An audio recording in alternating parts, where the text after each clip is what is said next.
Hello, everyone. Welcome to Celsius 233, your go-to place for fiction book summaries. Today, we will journey through The Pilgrimage by Paulo Coelho. The Pilgrimage by Paulo Coelho, first published in 1987, is a spiritual memoir chronicling the author's journey along the ancient Camino de Santiago in Spain. Through mystical exercises, vivid encounters, and deep introspection, Coelho narrates his quest for enlightenment and the rediscovery of his spiritual path as part of the Order of Ram, Regnus Agnus Mundi.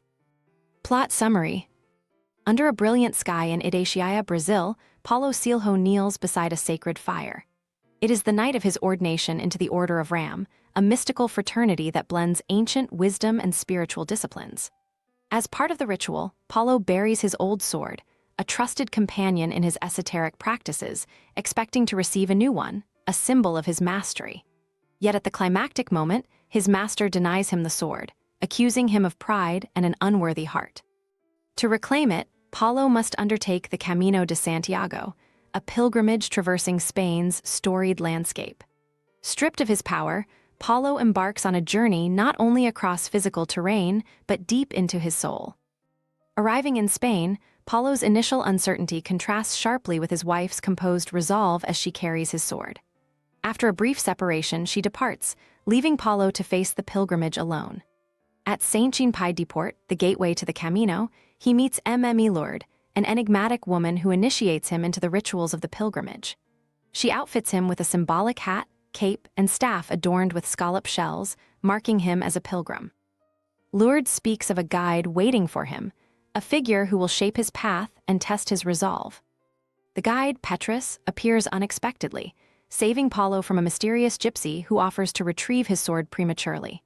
Petrus is a practical and somewhat gruff mentor who tempers Paulo's eagerness with lessons in patience and discipline.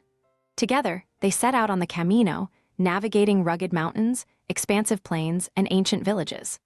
Along the way, Petrus teaches Paulo the Ram practices, physical and spiritual exercises designed to align the body, mind, and soul.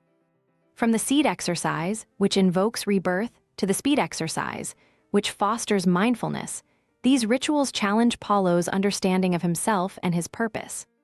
The pilgrimage unfolds like a series of trials, each revealing new dimensions of Paulo's character. In one instance, Petrus confronts Paulo's impatience by deliberately leading him through circuitous paths in the Pyrenees, forcing him to focus on the journey rather than the destination. At another juncture, Paulo encounters symbolic figures like the gypsy, whom Petrus identifies as a devil. These encounters underscore the battle between light and darkness within Paulo, testing his discernment and resolve. The pilgrimage also weaves in the rich history of the Camino. As they pass through Roncesvalles, Petrus recounts tales of knights, monks, and pilgrims who once traversed these paths. At a monastery, Paulo meets Father Jordi, a monk and sorcerer who speaks cryptically of the second coming of Christ. Jordi reminds Paulo that his journey is not solely about reclaiming a sword, but about rediscovering the love and faith that underlie his quest. Paulo's internal struggle intensifies as he progresses. The physical hardships of the Camino mirror his spiritual trials, revealing layers of pride, fear, and doubt. Each challenge, whether it is an exhausting climb up the peak of forgiveness or an encounter with a stranger offering false shortcuts, teaches Paulo to surrender control and trust the process.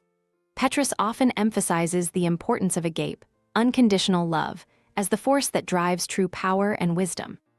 The journey takes a darker turn when Paulo faces a profound test of cruelty.